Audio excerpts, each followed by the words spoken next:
하나님 말씀 구약 성경 오늘은 여호수아 6장 1절에 있는 말씀부터 21절에 있는 말씀까지가 되겠습니다. 페이지 수는 326페이지 여호수아 6장 1절에서 21절 우리 1절부터 7절까지만 같이 교독하도록 하겠습니다.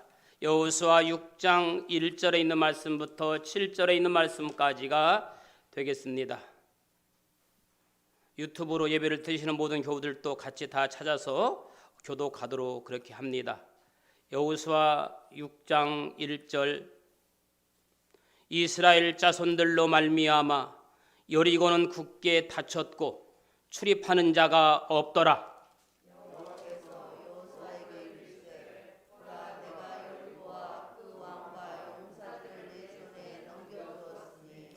너의 모든 군사는 그 성을 둘러 성 주위를 매일 한 번씩 돌되 엿새 동안을 그리하라.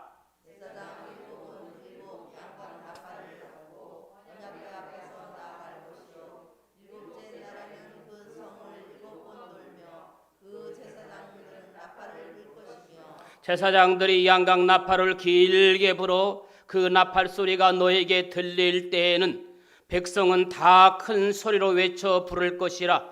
그리하면 그 성벽이 무너져 내리리니 백성은 각기 앞으로 올라갈지니라 하시매 눈의 아들 여호수아가 제사장들을 불러 그들에게 이르되 너희는 언약궤를 메고 제사장 일곱은 양각 나팔 일곱을 잡고 여호와의 궤 앞에 나아가라 하고 같이 읽겠습니다.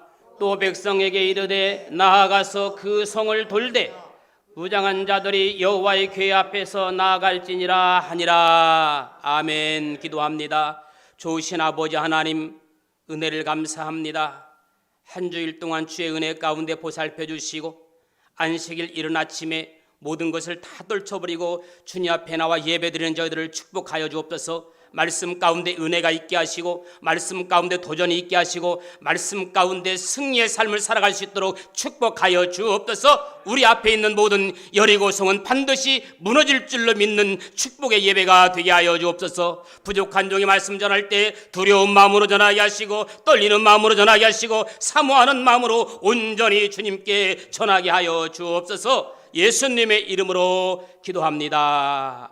아멘. 할렐루야. 오늘은 코로나가 좀 심해서 우리 권사님들 또 연세 드신 분들이 많이 참여를 하지 못했습니다. 오늘 또 참 좋은 날 성스러운 주일 아침, 오늘 또 주님 앞에 나와 예배하는 사랑하는 귀한 교우 여러분들에게 오늘 또 주님의 크신 은혜와 은총과 축복이 함께하기를 소망합니다. 아멘. 특별히 오늘 또 병상에서 또 해외에서 일터에서 혹은 가정에서 예배하는 모든 교우들에게 또한 카페에서 예배드리는 모든 교우들에게 동일한 은혜와 축복이 넘치기를 소망합니다. 아멘. 오늘 설교 제목이 좀 깁니다. 제가 주보를 보냈더니 주보하시는 집사님께서 오늘 설교 제목이 이렇게 길어요. 좀 줄일까요? 그래서 제가 길면 좀 어때요? 그대로 갑시다. 그렇게 전했습니다. 어쩌면 제가 지금까지 설교하면서 제일 긴 제목인지도 모릅니다. 너무 길어서 저도 잘 못 외우겠어요. 오늘 제목이 뭡니까? 다 같이 시작. 내 인생의 앞길 가로막는 여리고성은 반드시 무너질 것이다. 오늘 이 아침에 들려지는 메시지를 통해서 여러분의 인생의 앞길에 가로막는 모든 여리고성이 반드시 무너질 줄로 믿습니다.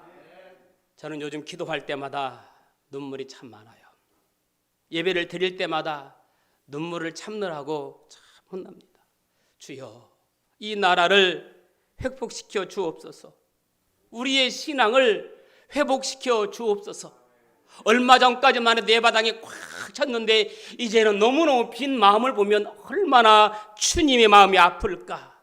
한국교회를 일으켜 주옵소서. 한국교회를 바로 잡아 주옵소서. 이건 저의 눈물의 기도뿐만 아니라 모든 교우들의 모든 목회자들의 똑같은 눈물의 기도라고 생각이 되어집니다. 여리고성에 대한 재미있는 예화가 있습니다. 이미 열심히 교회를 다니시는 분들은 한두 번 들어봤을 겁니다. 어느 목사님이 은연중학교에 다니는 한 아이에게 물었습니다. 여리고성을 누가 무너뜨렸지? 이렇게 물었어요. 그랬더니 어린아이가 겁에 질린 아이가 대답합니다. 목사님, 저는 안 무너뜨렸어요. 기가 막힌 목사님이 그 아이를 가르치는 교사에게 물었습니다. 선생님, 반의 아이가 여리고성을 누가 무너뜨렸냐고 물어봤더니 자기는 아니라고 대답하는데 도대체 아이들을 어떻게 가르친 겁니까? 그러자 교사가 정색을 하면서 대답하더랍니다. 목사님, 그 애는 결코 여리고성을 무너뜨릴 애가 아니에요. 그 아이 말이 맞을 거예요. 너무너무 기가 막혀서 이 목사님은 교회 학교 교장인 장로님에게 가서 자초정을 설명하고 한숨을 내셨습니다. 그러자 장로님이 이렇게 위로를 하더랍니다. 목사님, 여리고성 무너뜨리는 장본인을 색출하려면 아무래도 예산을 책정해서 철저히 조사를 해야 될 것 같습니다. 여러분, 여리고성을 누가 무너뜨렸습니까? 옳습니다. 그 어린 아이도 저도 여러분도 무너뜨리지 않았습니다. 그 여리고성을 무너뜨린 분은 하나님이신 줄로 믿습니다. 아멘. 오늘 본문은 이렇게 시작을 합니다. 1절에 보니까 이스라엘 자손들로 인하여 여리고는 굳게 닫혔고 출입하는 자가 없더라. 여리고는 굳게 닫혔고 출입하는 자가 없더라.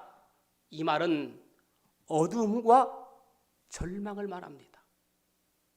결탄코 무너뜨릴 수 없는 난공불락의 요새임을 보여주고 있습니다. 여리고는 세계에서 가장 오래된 성곽도시 중에 하나로 둘레가 770m, 높이가 9m 성을 만들었는데 특히 안벽이 이중으로 돼 있어서 1.8m, 바깥벽이 5m나 되는 이중 성벽으로 쌓아 올린 그야말로 그 누구도 무너뜨릴 수 없는 견고한 성벽 도시인 것은 맞습니다. 우리 인생을 살면서 종종 크고 작은 장애물들을 만납니다. 어떤 장애물은 우리가 마음만 먹으면 통과할 수 있는 장애물도 있지만 또 어떤 장애물은 마치 이중 성벽으로 쌓아 올린 여리고성처럼 도저히 우리 힘으로는 통과할 수 없는 것도 있습니다. 예를 들면 육신의 질병이나 더 나아가 죽음의 문제는 우리의 힘으로 해결할 수 있는 부분도 피할 수 있는 것도 아닙니다. 인간관계 여리고성이 있습니다. 또 경제적인 여리고성이 있습니다. 또 심리적인 여리고성이 있습니다. 오늘 본문에 보면 이스라엘 백성들이 애굽을 뛰쳐나와서 40년을 지나 약속의 땅 가나안으로 들어가기 위해 맨 처음 맞닥뜨린 요새가 바로 여리고성입니다. 여리고성을 함락시켜야만 이스라엘 백성들은 가나안 땅에 들어갈 수가 있습니다. 40년 동안 광야 생활에 지친 이스라엘 백성들이 가나안 땅에 들어가기 위해서 스스로 여리고성을 정복한다는 것은 도저히 불가능한 일입니다. 말 그대로 난공불락의 요새가 바로 여리고성이었는데 2절에 보니까 하나님께서 여호수아에게 놀라운 말씀을 하십니다. 한번 2절 보실까요, 여러분? 2절 다 같이 읽습니다. 시작.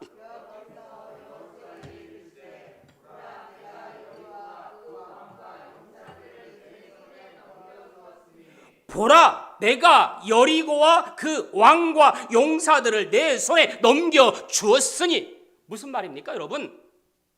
여리고성이 난공불락의 성이지만 내가 여호와의 손에 여리고성을 넘기겠다, 그 말입니다. 할렐루야. 그런 의미에서 볼 때 이 전쟁은 이미 승리할 것이라는 결과를 미리 보장받고 하는 싸움입니다. 할렐루야. 마치 이긴 경기를 다시 보는 재방송처럼 이겨놓은 전쟁을 지금 하게 될 것이라는 예언의 말씀이에요. 하나님께서 여호수아에게 이미 예언했습니다. 여러분, 이것은 참으로 중요한 포인트인데 금년 한 해 여러분에게 그 어떤 여리고성이 버티고 서 있다 할지라도 두려워하거나 염려하지 마십시오. 할렐루야. 하나님께서 여호수아에게 여리고성을 무너뜨릴 것이라고 예언했던 것처럼 하나님께서 여러분들에게 앞에 있는 모든 어려움들, 장애물들 반드시 헤쳐 나갈 줄로 믿습니다. 코로나 때문에 너무 두려워하거나 염려할 이유도 없어요. 왜냐? 여리고성을 하나님께서 이미 우리 손에 붙이셨기 때문에 우리는 이미 승리를 보장받은 채 여리고성 앞에 서 있기 때문입니다. 내 인생의 앞길 가로막는 여리고성은 반드시 무너질 것이다. 지금 현재 여리고성은 안과 밖이 다 굳게 닫혀 있습니다. 어떤 인간 방법을 써도 도무지 열릴 것 같지 않습니다. 그러나 그때 하나님 바라봐야 합니다. 닫힌 성문을 보지 말고 그 문의 열쇠를 쥐고 계신 주님을 바라봐야 합니다. 아멘. 주님이 그 여리고성을 우리의 손에 붙이셨습니다. 그러므로 승리는 우리의 것인 거예요. 할렐루야. 어떤 여리고성을 만나더라도 하나님께서 우리의 손에 붙이셨으므로 반드시 무너뜨릴 수 있다는 확신을 갖고 나아가는 저와 여러분들의 삶이 되어지기를 예수님의 이름으로 축원합니다. 할렐루야. 내 인생 앞길 가로막는 여리고성 어떻게 될 것이다? 반드시 무너질 것이다. 할렐루야. 그런 표정이 좀 즐거운 표정이 돼야 되는데 오늘따라 여러분의 표정은 제목과 걸맞지 않게 우중충해요. 내 인생의 앞길 가로막는 여리고성은 어떻게 될 것이다? 반드시 무너질 것이다. 할렐루야. 그런데 여러분, 오늘 본문에 보면 여리고성을 무너뜨리는 방법이 너무 이해가 안 갑니다. 그 누가 봐도 도무지 이해할 수 없는 방법을 제시합니다. 그 방법이 오늘 3절에서 5절 읽어보셨잖아요. 집에 가서 또 한번 읽어보세요. 여리고성을 무너뜨리려면 첫째, 언약궤를 중심으로 나아가라고 했어요. 성경을 보면 여러분, 제사장들이 하나님의 언약궤를 메고 정중앙에 섭니다. 보세요. 본문에 있는 행군에 관한 말씀을 주의해서 보면 그 행군의 중심에는 항상 뭐가 있었어요? 언약궤가 있었어요. 언약궤 말씀. 4절에도 6절에도 9절에도 13절에도 계속해서 언약궤에 대한 말씀이 나옵니다. 그렇다면 여러분, 언약궤는 무엇을 상징하고 있을까요? 그것은 하나님께서 그들 가운데 임재해 계신다는 뜻입니다. 아멘. 하나님께서 오늘 저와 여러분들 마음속에 임재해 계신다. 하나님이 나와 함께 하신다. 하나님의 임재를 상징하는 법궤를 중심에 놓고 행군한다고 하는 것은 하나님을 우리 삶의 중심에 놓고 살아가야 한다는 뜻이에요. 할렐루야. 사랑하는 여러분, 살아가는 동안 아무리 힘들고 어렵고 답답할지라도 모든 것은 다 잃어버린다 할지라도 내 중심에 하나님을 모실 수 있는, 내 안에 언약궤를 모실 수 있는 그러한 성도가 될 수 있기를 예수님의 이름으로 축원합니다. 그렇습니다. 우리 앞길이 사방으로 꽉 막혀서 아무런 길이나 방법이 보이지 않을 때 제일 먼저 해야 할 일은 하나님과의 관계를 되돌아보는 거예요. 과연 내 안에, 내 중심에 하나님이 계신가? 사방은 꽉 막혀 있어도 하늘은 열려 있음을 믿으시기를 예수님의 이름으로 축복합니다. 두 번째, 여리고성을 무너뜨리는 방법은 7이라는 숫자예요. 그렇죠? 보세요. 오늘 본문에 보면 이스라엘 백성들은 총 7일 동안 여리고성을 돌았다고 했어요. 그리고 7명의 제사장들이 7 양각 나팔을 잡았다고 그랬어요. 그리고 제7일에는 모두 7번 성을 돌았다고 했어요. 계속해서 7이라는 숫자를 강조하고 있습니다. 성경에서 여러분 7은 완전수죠. 7은 하나님의 숫자입니다. 완전한 구원을 의미하는 거예요. 아멘. 그러므로 이 사건에서 숫자 7이 강조되는 것은 하나님의 임재하심과 그것을 통한 완전한 구원이 이루어질 것임을 암시하는 겁니다. 오늘 생각해 보면 지금까지 여러분 이스라엘 백성들이 지내온 것은 기적의 연속이었어요. 앞에는 홍해가 가로막히고 뒤에는 애국 군대가 추격하는 절체절명의 위기에서 홍해 바다가 열려서 저들은 구원받았었잖아요. 그뿐입니까? 40년 광야 생활에서 만나와 메추라기로 먹여주시고 반석에서 물을 주셔서 살 수 있도록 인도해 주셨습니다. 또 얼마 전까지만 해도 다시 요단강물이 멈추어서는 기적 가운데 요단강을 건너갈 수 있었습니다. 이처럼 수없이 많은 이 길을 하나님의 역사로 건너왔으면서도 불구하고 이스라엘 백성들은 새로운 위기를 만날 때마다 하나님의 함께 계심을 망각하는 것이 바로 이스라엘 백성들의 모습이며 오늘 현대를 살아가는 우리의 모습이 아닌가 싶습니다.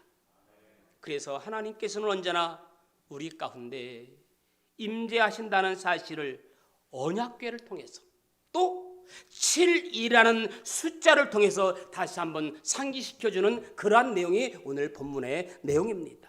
그렇습니다. 사랑하는 성도 여러분, 인생의 여리고를 만났을 때 진정 하나님 바라보시기 바랍니다. 그래서 하나님의 임재하심과 완전한 구원을 밝히 깨닫는 저와 여러분들의 삶이 되어지기를 예수님의 이름으로 축원합니다. 오늘 본문 한번 봅시다. 10절, 11절만 한번 같이 읽어보시겠습니다. 10절과 11절 다 같이 시작.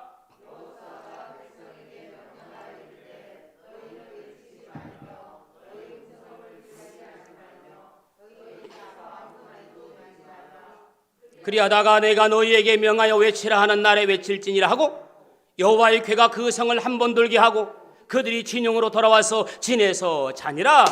무슨 말이냐? 세 번째, 내 인생의 앞길 가로막는 여리고성이 반드시 무너지기 위해 필요한 것 세 번째가 뭐예요? 오늘 본문에 보니까 할렐루야, 침묵입니다. 보세요. 6일 동안 매일 한 바퀴씩 성 주변 돌되 침묵하라. 7 나팔을 든 7 제사장들만 행군하면서 나팔을 불고 모든 백성들은 아무 소리도 발해서는 안 된다. 그렇습니다. 하나님께서는 말을 많이 하는 것보다 침묵하며 듣는 자세를 더 기뻐하십니다. 하나님께서는 이스라엘 백성들의 입을 막고 오직 제사장들의 양각 나팔 소리에만 귀를 기울이도록 했습니다. 하나님의 능력은 여러분 사람의 말이 아니라 하나님의 음성 듣기를 원하는 곳에서 나타나는 것이기 때문입니다. 제발 사람 말 들으려 하지 말고 사람 말에 가까이 귀를 기울이지 말고 하나님의 음성을 들으려고 몸부림치는 여러분들 되기를 축복해요. 사람 말 들으려고 하다 보면 정작 하나님 말씀을 놓친다니까. 바울도 하나님의 나라는 말에 있지 아니하고 오직 능력에 있음이라 라고 사도 바울은 그렇게 말씀하고 있어요. 그렇습니다. 하나님의 나라는 말에 있지 않고 하나님의 능력에 있는 줄로 믿습니다. 여러분, 별 볼 일 없는 세상 사람들의 소리 그만 그치고 하나님의 능력의 음성을 들리게 해야 됩니다. 우리가 사는 곳에 하나님 말씀이 들려지게 해야 됩니다. 예수 복음이 들려지게 해야 됩니다. 가는 곳마다 하나님의 나라 예수 복음이 들려지기를 예수님의 이름으로 축복해요. 사랑하는 교회 여러분, 이것이 바로 세상을 거룩하게 변화시키는 승리의 비밀입니다. 또 봅시다. 이스라엘 백성들이 홍해를 만났을 때 모세를 통해서 들려준 하나님의 명령이 무엇인지 압니까? 출애굽기 14장 13절에 보니까 너는 두려워 말고 가만히 서서 어떻게? 가만히 서서 여호와께서 오늘날 너희를 위하여 행하시려는 구원을 보라. 성도 여러분, 너희는 가만히 서서라는 이 말에 주목하시기 바랍니다. 그렇습니다. 여러분, 사람의 힘으로 감당할 수 없는 일들 만났을 때는 말하는 것이 별로 도움이 안 돼요. 조용히 침묵해야 됩니다. 나팔 소리를 통해서 들려오는 하나님의 음성을 들을 수 있기를 축복합니다. 아멘. 539장 찬양 불렀잖아요. 너 예수께 조용히 나아가 내 모든 짐을 내려놓고 주 십자가 사랑을 믿어 죄사함을 너 받으라. 주 예수께 조용히 나가 내 마음 쏟아놓으라. 늘 은밀히 보시는 주님 큰 은혜를 베푸시리. 아멘. 자, 그 다음에 12절 보실까요? 12절 한번 읽읍시다. 12절 시작. 아멘. 자, 또 15절 보실까요?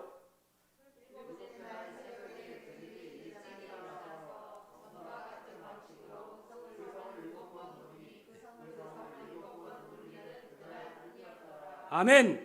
여호수아가 아침에 일찍 일어나니, 일곱째 날 새벽에 그들이 일찍 일어나니, 내 인생 앞길 가로막는 여리고성이 반드시 무너지려면 게으르지 않아야 한다. 할렐루야. 여리고성을 돌 때 여호수아나 이스라엘 백성들은 절대로 게으르지 않았다는 사실입니다. 바울은 로마서 12장 11절에 부지런하여 게으르지 말고 열심을 품고 주를 섬기라. 사도 바울은 자신부터 게을르지 않고 부지런히 주를 섬기는 신앙을 소유했습니다. 오늘 본문은 아무런 공격 태세도 갖추지 않고 그냥 성 주변만 돌라는 말은 굉장히 소극적입니다. 그냥 성만 돌라고 그랬어요. 아침 일찍부터 돌아라 그런 말 하지 않았어요. 부지런히 돌아라 그런 말 하지 않았어요. 그런데 이스라엘 백성들은 스스로 아침 일찍 일어나, 일곱째 날 새벽에 그들이 일찍 일어났다는 말은 부지런했다는 말입니다. 우리도 마찬가지입니다. 우리 앞에 놓여 있는 여리고성을 하나님께서 허물어 주심을 있는 사람은 아침에 일찍 일어나 부지런히 움직여야 합니다. 아멘. 결코 게을러서는 안 됩니다. 잠언 6장 10절 11절에 보니까 좀 더 자자, 좀 더 졸자, 손을 모으고 좀 더 누워 있자 하면 내 빈궁이 강도같이 오며 내 곤핍이 군사같이 이르리라. 많은 분들이 예수님을 믿기만 하면 가만히 있어도 사업이 잘 되고, 가만히 앉아 있어도 장사가 잘 되고, 금방 부자가 되고, 노력을 안 해도 공부도 잘하게 되는 것으로 오해합니다. 그러나 하나님이 제일 싫어하는 것 중에 하나가 게으름입니다. 얼마나 하나님이 게으름을 싫어하느냐면 게으름은 죄라고 말합니다. 여러분, 예수 믿는 것도요, 게으른 사람 믿지 못해요. 부지런한 사람이 예수 믿는 거예요. 할렐루야. 마태복음 25장 26절에 있는 말씀 보니까 악하고 게으른 종아, 나는 심지 않은 데서 거두고 해치지 않은 데서 모으는 줄로 내가 알았느냐. 그러므로 더욱 부지런하여 내 인생 가로막는 여리고성이 반드시 무너뜨리기를 축복합니다. 마지막 20절입니다. 20절 한번 읽어봅시다. 시작.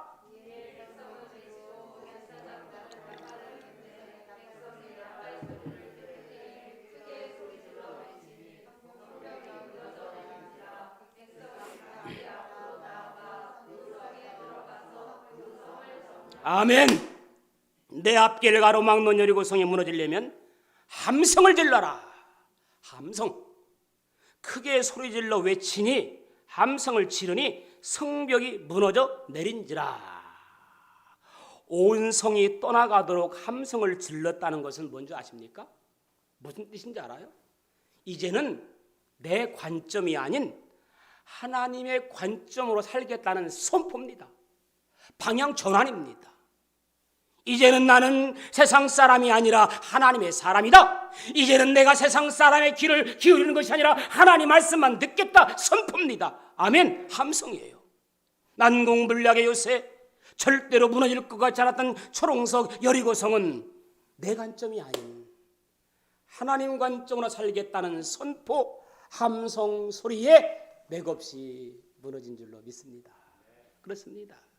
하나님의 명령에 온전히 순종한 사람 여호수아는 그가 선포한 그대로 이루어졌습니다. 함성은 외침입니다. 함성은 부르짖음입니다. 함성은 방향 전환입니다. 함성은 응답이요, 함성은 선포 기도입니다. 우리가 기도할 때 함성의 선포 기도를 하셔야 합니다. 아멘. 제가 졸릴 것 같아서 화면 안에 그림 하나 보여드릴게요. 한번 그림 한번 띄워보세요. 조금 졸릴 것 같아서. 자, 저 그림이 뭡니까? 저 그림이 무슨 그림이에요? 네?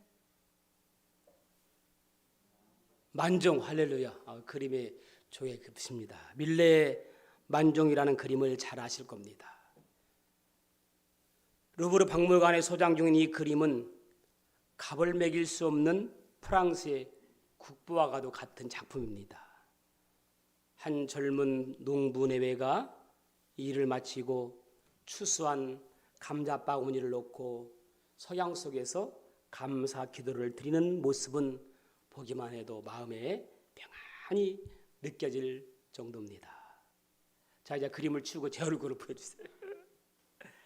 그런데 사실 이 그림은 너무나도 슬프고 불행한 그림입니다.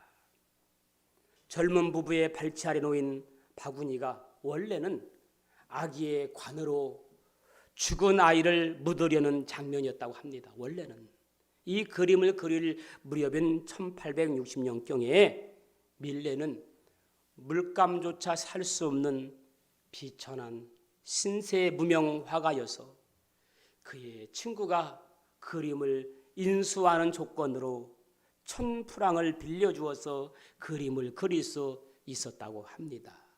그런데 한 친구가 그 그림을 보니까 아기의 관을 묻기 전에 젊은 부부가 기도하는 모습을 보니 너무 섬뜩하고 슬퍼서 그의 요청으로 그 아기의 관을 치우고 감자 바구니를 그려놨다는 겁니다. 아기의 관이 감자 바구니를 바꾼 거예요. 이 이야기가 실제로 설로만 떠돌다가 1932년 루브르 박물관 측에서 자외선 투사를 통해서 실제로 바구니 아래 관의 모습이 있음을 확인하고 발표했답니다. 본래는 공포스럽고 암울한 그림인데 보는 사람은 이 그림을 평안하고 충만한 그림으로 봅니다. 그림의 내용이나 톤 전체를 바꾼 것이 아니라 단 하나, 관을 감자 바구니로 바꿨더니 이렇게 행복하고 아름다운 그림이 된 겁니다. 우리 인생이 그래요.